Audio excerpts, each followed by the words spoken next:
Coming up in this episode of In Clear Focus. The brain doesn't work the way we think it should. Because we are a herding species, we look to others for making decisions. In reality, the subconscious is making 99% of the decisions at any given time. So when we see testimonials and star reviews, we feel more comfortable making a decision. You're listening to In Clear Focus, fresh perspectives on the business of advertising, produced weekly by Big Eye, a strategy-led, full-service creative agency growing brands for clients globally. Hello, I'm your host, Adrian Tennant, Chief Strategy Officer. Thank you for joining us. Last week, guest Kevin Perlmutter of Limbic Brand Evolution discussed how neuromarketing research and an understanding of behavioral economics can guide the development of brand strategy. Continuing the theme, this week's episode provides another opportunity to hear an interview with behavioral economics consultant and CEO of the Brainy Business, Melina Palmer, which we first published last June. Over the past couple of decades, our knowledge about the relationships between neuroscience, psychology, and real-world consumer behavior has grown considerably. Notable contributions to the literature include Daniel Kahneman's Thinking, Fast and Slow, Nudge by Richard Thaler and Cass Sunstein, and Predictably Irrational by Dan Ariely. These works and others collectively provide insight into how social and psychological factors influence us every day, and reveal that personal decisions are made at a subconscious level more often than not, with implications for advertising, marketing, product design, and customer experience. The principles and techniques that influence consumers to change their behaviors through non-conscious persuasion are categorized as behavioral economics. Our guest today is an expert and practitioner in this fascinating field. Melina Palmer is the founder and CEO of the Brainy Business, which provides behavioral economics consulting to businesses of all sizes around the world. With a bachelor's degree in business, Melina worked in corporate marketing and brand strategy for over a decade before earning her master's in behavioral economics. Melina's excellent podcast, The Brainy Business, Understanding the Psychology of Why People Buy, is listened to in over 160 countries and used as a resource by many universities. And her first book, What Your Customer Wants and Can't Tell You, was published just last month. To talk about the book and how brand marketers and advertising professionals can leverage behavioral economics, Melina is joining us from her home office in Tumwater, Washington State. Melina, welcome to In Clear Focus. Oh, thanks so much for having me. Well, I attempted an introduction. Melina, how do you define behavioral economics? I think you did a wonderful job with your introduction. And I typically just say that, if traditional economics and psychology had a baby, we would end up with behavioral economics. And the field really came about because traditional economics assumes logical people making rational choices in everything that they do. And because we're all human, and we know that's not the world we live in, you end up with a bunch of models that don't accurately predict behavior. So over time, you had economists and psychologists and neuroscientists entering into one another's fields or working together on projects to see if there were these themes within the brain that could be used to more accurately predict behavior and what people will actually do instead of what we all think they should do. And behavioral economics was born. Now, prior to establishing your business, you had a decade of experience in corporate marketing and brand strategy. When were you bitten by the behavioral economics bug and realized it was something you wanted to go all in on? Well, it's actually when I got my undergraduate degree in business administration and marketing, there was just one section of one book in one class had this little tidbit that was about buyer psychology. And I remember reading it and thinking, oh, this is the coolest thing I've ever seen. This is so awesome. And saying, I'm going to go back and get a master's in this someday. In that moment, I knew it wasn't going to be an MBA. This is what I was going to do. And I spent the better part of 10 years calling universities and seeing what schools and options they had available, and was continually told, that's not a thing. That doesn't exist. Sorry.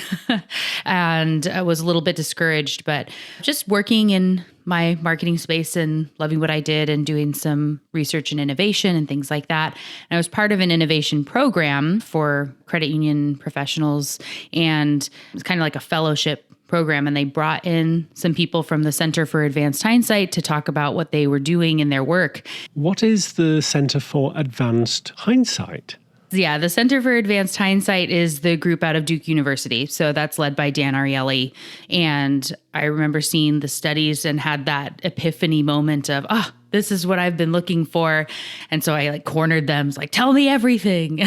What is this? And found that it was called behavioral economics and got myself into a master's program. And here we are. Consistent themes of in clear focus are developing customer intimacy and using consumer insights to inform strategy. What are some of the ways that a knowledge of behavioral economics can help us improve the ways we design and conduct marketing research? The biggest thing to note across behavioral economics and just anything that you're doing in life is that the brain doesn't work the way that we think it does or the way we think it should. I like to say that should is a 4-letter word here at the Brainy Business. And in that way, we like to think, again, that we're logical, conscious creatures and we're using these computers in our brains very strategically in everything that we do. And in reality, the subconscious is making 99% of the decisions at any given time, using rules of thumb, things that have worked in the past that help us to survive as a species. We need to operate in this way. But if you don't understand those rules that are being triggered, and your logical brain is trying to communicate with what you think are your buyer's logical brain, that's not what's doing most of the actual buying and leading people through a grocery store or on a website or whatever it is. So understanding that 99% is done using these rules and then having some awareness of some of the most common ones can help you to just be much more effective and efficient in your communications, both, internally working with team members, as well as when you're creating marketing materials, presenting prices, putting things on a website, whatever it is, to be built out so that it works with the 99% instead of only that little bit of logic when you are able to trigger it. Reflecting on your past experience as a corporate marketer and the need for brands to develop creative messages that really resonate with consumers, which 3 principles drawn from behavioral economics would you say are the most important for advertising and marketing professionals to know about? Well, it's, of course, hard to narrow to 3, but I shall rise to the task. So the first one that I would say is most critical would be understanding the concept of framing. So the way you say something matters much more than what it is you're actually saying. One of my favorite examples of this would be, imagine you're going to the grocery store and you need to buy some ground beef and you see 2 stacks. One is labeled as 90% fat free and those next to it labeled as 10% fat. Which one would you rather buy? And most everybody says 90% fat free. It just sounds and feels better. 10% fat, you think, I haven't been to the gym in 18 months. Where's that going to go? I don't like this at all. And 90% fat free, you think, I'm making such a great choice for myself and my family. It's exactly the same thing. And we know that logically, but the subconscious hears it differently. So looking for places within your business or where your competitors maybe are all talking about 10% fat, where can you be the 90% fat-free message that's going to just easily resonate? Even if the packaging looks exactly the same or the pricing is different, it's just not about that. The way the subconscious hears it will trigger the behavior in that way. So framing, I would say, is number 1. There's a reason it's the first of the concept chapters. So I think that one is easy enough. The next would be looking, I think, at herding and social proof. They go super hand in hand. So it's one thing there. But because we are a herding species like cows and sheep and guppies, we look to others for making decisions, and especially people who are like us. And when there are many people who are like us. So when we see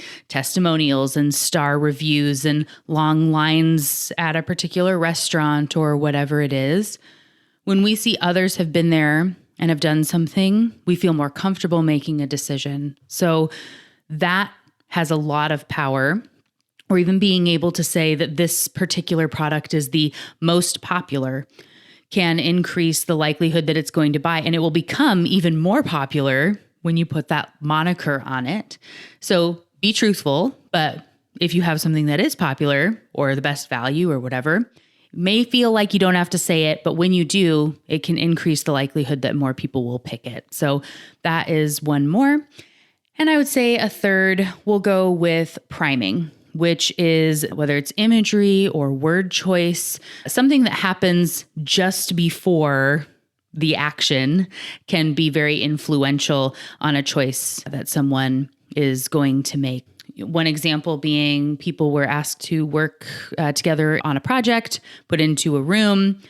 And in one instance, there happened to be a briefcase that was in sight. The other half, there was a backpack in sight. Nobody said they even saw or noticed it. But those in the briefcase room were a lot more combative and keeping information to themselves on these cooperative tasks they were supposed to be working on.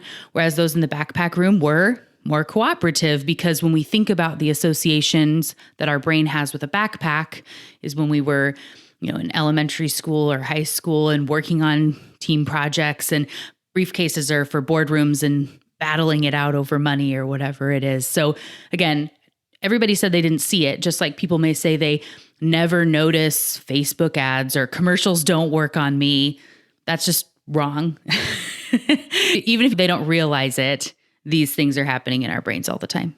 What are some of the most common mistakes that are made in marketing communications which could be avoided if behavioral economics principles were applied? So I do have, and this was the second episode of my podcast, and at the time of recording, we're coming up on 3 years, so there are many episodes there, but number 2 was the top 5 wording mistakes businesses make. So I would recommend checking that one out, as it's the second most downloaded podcast episode still 3 years later. So one of the biggest things there is too much. And we like to think that people want tons of choices and they need all this additional information to be able to make a decision. When presented with too many options or features or whatnot, our brain just sort of gets overwhelmed, and the status quo in that case is to do nothing. And so I'm going to think about that later, sort of a deal. So you can always say it in less words, whatever it is. If you boil it down, how can I say this in the least possible amount of words? What's the fewest bits I can put here to help someone take a next step? And I do have a chapter in the book that's dedicated to thinking about things in a series of small steps. We tend to think when we're building out a marketing plan or whatever it is to say, well, we're going to mail the postcard or we send that email and people either buy or they don't, and we'll track it. And in reality, there are a lot of little micro decisions in that process that are being ignored that are what we would call a nudgeable moment. You mentioned the book Nudge. And so if you think actually with the email as an example, you have to get through a spam filter. You have to then make sure that the subject line is enticing enough that someone doesn't immediately hit delete, but they're actually going to open it. That then when they see what's in there, they don't go, ugh, this is spam, and delete it. They keep reading. And then they go to the next step of maybe going to click to learn more. And then they're on your website and they have to not get distracted, especially if they're on their phone and maybe they decide to open up Instagram and you want them to read something else and fill out a form, like lots of stuff happening. So the least steps as possible, but think about how do you get them just to the next tiny little moment in each of those points, and using behavioral tactics along the way to really just kind of keep them moving through that process. Pricing is an area that product and brand development professionals often have to consider. While there are quantitative research and statistical analysis tools that can help us find optimal price ranges for new products, as you describe in your book, behavioral economics can also be our friend here. Melina, can you tell us about the one word that increased sales by 38% and the concept that's at play there? Yeah, absolutely. And pricing strategy is one of the biggest things that I do. I teach a course on it at Texas A&M. I also have a DIY course that's available for anyone to go in and get. And so check those out. There's lots of stuff for where behavioral economics applies to pricing. In the case of the 38%, that is another of my favorite stories, and one that had the study. So they used grocery store end cap displays. And so one said Snickers bars by them for your freezer, and the other says Snickers bars by 18 for your freezer, of which most of us can agree 18's a lot and not really what we would buy. And our logical brains, if you were the marketer setting up this ad, you'd probably say, I don't know that I want to put out 18. It's a big number and it's arbitrary and I don't want to have to justify why I picked it. And them is unlimited and people get 100 Snickers if they want, blah, blah, blah. All your conscious brain trying to logic why your subconscious feels uncomfortable. And it maybe feels like it's not that big of a difference, but when the number 18 was used instead of the word them, you had an increase of 38% in sales. And so there are actually a couple things at play here. One is the concept of anchoring and adjustment. So the number that's presented sets an anchor in the brain via priming, like we're primed by the number to make a decision here. And in that case, them is like a fancy word for zero. When we're logicking about it, we're talking about how it's like unlimited, but someone going to buy, like maybe I'll pick up 2 or something. When we have the number 18, it's more likely to get through that subconscious filter, and your brain is going to then say, 18, I'm so much better than everybody else. I don't need 18. I'll just get 6. And you don't even realize that you adjusted down from the high number instead of up from 0, and you still feel good about yourself and the decision, and you move along with your day. The other really critical piece to this is underneath and kind of like behind these statements, there's an implied question happening with the brain of the customer. So in the case of the word them, the question being asked, it's being framed as, would you like to buy some Snickers? In the case where you swap that out for the number 18, the question is now, how many do you want to buy? So there is this implied sale that's in that framing of that kind of like subtext underneath the message that can make buying that much easier. Let's take a short break. We'll be right back after these messages. Each month, in partnership with our friends at Kogan Page, the Big I Book Club features interviews with authors who are experts in specific areas of marketing and consumer research. Our featured book for May is Influencing Shopper Decisions: Unleash the Power of Your Brand to Win Customers by Rebecca Brooks and Devora Rogers. In Clear Focus listeners can save 20% on a print or electronic version of the book with exclusive promo code BIGI20. This code is valid for all products and pre-orders and applies to Kogan Page's free ebook offer. To order your copy of Influencing Shopper Decisions, go to koganpage.com. That's KOGANPAGE.com.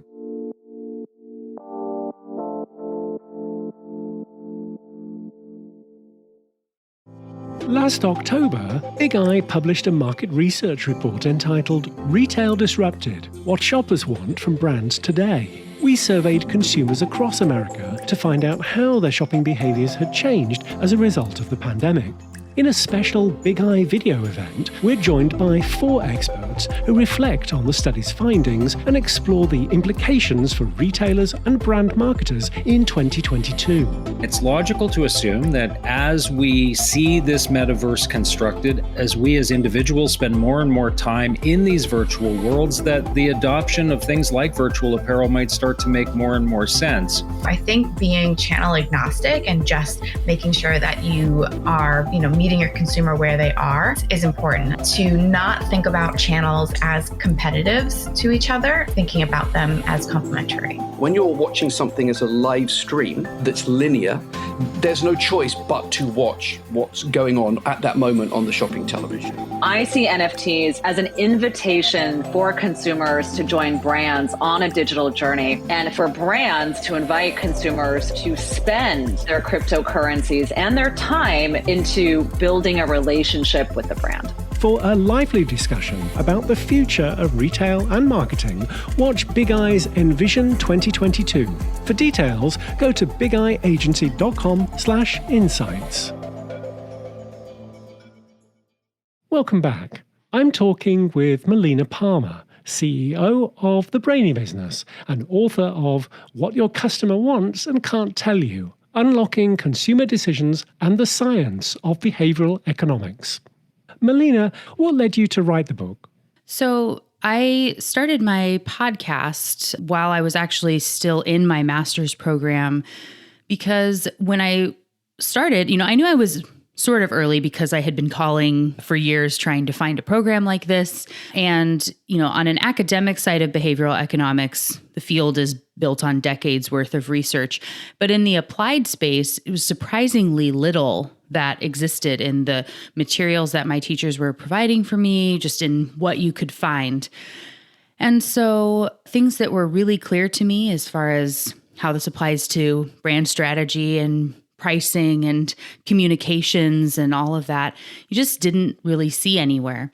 And so I had gotten some advice to start a podcast, and mine, as far as I still know, is the first real behavioral economics podcast that existed, which is why there was so many people finding it from around the world. And in that way, to make it really this applied space of being able to say, this is what it is, and this is how you can do something with it. And it really resonated with the audience to be able to get what you need without all the extra stuff and not having to go read oodles of academic journals and research papers. I can do that, so other people don't have to. In the same way with the book, finding from the podcast was still having people reach out from around the world with this kind of common question of like, you talk about it and it makes total sense. Like, I get it. I hear what you're saying, but where do I start? And really, it just became clear that being able to put some of the boiled down to the most important applicable stuff for people in business to be able to go use without having to go get a doctorate and become an academic researcher because they have some interest in behavioral economics. So that's, I guess, where the book kind of came from. Certainly one of the things that I really enjoyed about the book is that use of practical examples throughout the text. So after introducing each concept, you present the reader with ways in which it can be applied in a business context to solve real-world problems. What prompted you to take this more action-oriented approach? I would say it's just my style. More than anything, while I've only begun teaching professionally recently, I would say I'm a teacher at heart. And I think the podcast, for anyone that listens, knows that. And so many episodes of my podcast, I have a worksheet that's a freebie that goes along with it. And just for me, I really wanted to do anything possible to make it so this book wasn't something that would just sit on a shelf, proverbial or otherwise, collecting dust. I really want people to understand and get some comfort in using behavioral economics in their business in a way that it just can change so much with really simple tips and tidbits. Purchasers of What Your Customer Wants and Can't Tell You also receive access to a companion workbook. Could you tell us more about that? Yeah, so I just can't help myself when it comes to making everything as applicable as possible for listeners or readers. And so while the book does have a thing to try at the end of each chapter to start applying, there are additional worksheets and things to go about trying yourself in that companion workbook, which is 111 pages long. So lots of great content there for anyone who wants to continue to apply behavioral economics from the book and make it just really usable. You offer an example of how the temperature of coffee can make a difference in how people perceive each other. Can you tell us more about how behavioral economics concepts can be applied to our personal lives? Yeah, so that is priming again. And in that study where someone unrelated held a coffee for just a few seconds before doing a study, those who held an iced coffee were more likely to rate people's personalities as being cold and distant and difficult compared to those who held a hot coffee and something they had no idea was related to what they were working on. So, I kind of joke in the book of like, don't deliver bad news to someone holding an iced coffee. But I would say I do a lot of work with people, and I have episodes dedicated to mindset and goal setting. And so if you take this is the same as the backpack and briefcase. There was another study that was just for a tiny fraction of a second, people where they were watching a video and there was a flash of a logo that you consciously couldn't even pick up on. Half the people were shown an Apple logo, the other half an IBM logo, and then were working on a project. And those who were shown the Apple logo were much more creative and innovative in what they came up with, even though they didn't notice that they saw the logo. And those who saw a Disney logo were more honest than those who saw the E-Entertainment logo, going on. And if you think about the power of a brand, for one thing, where people don't even recognize that they saw it, but Apple is so impactful on the future decisions and actions that someone is making. If you want to be more innovative and creative in the work that you are doing and the way that you interact with others, you want to be more friendly, think about what's around you in your office space. And if you have a bunch of notebooks that say TGIF or like, another case of the Mondays, can't wait for the weekend.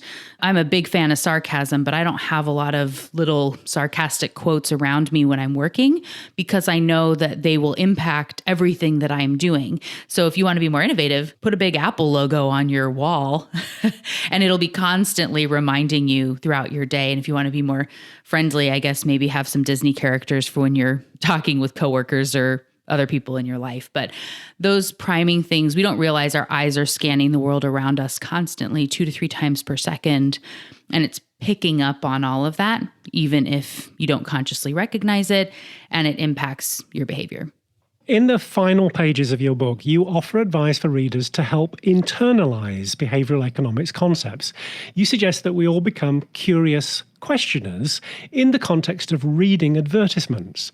So can you walk us through that? Absolutely. It's one of my favorite things. I love asking lots of questions, and I think just approaching the entire world around you with curiosity is a great way to get started in thinking about things differently. So when you have a postcard in your mailbox, if you just go to throw it away or you went, meh, take a moment and go, why didn't I care about this? Like, what does this look like? And how is that different from what I'm sending out to people? Or if there's an article that you want to click on a link, or when you're walking through the grocery store, if your eye is drawn to a particular product, why is that the one you looked at? Why do you think they put it on that shelf instead of somewhere else?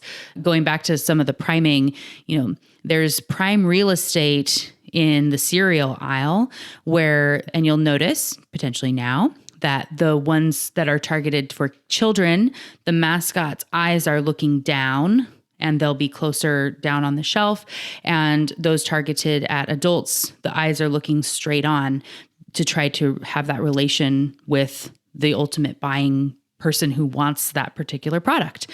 So being able to look and just ask, I wonder if they did that on purpose. And if I was doing it, why would I have done that? Or why might I do something else?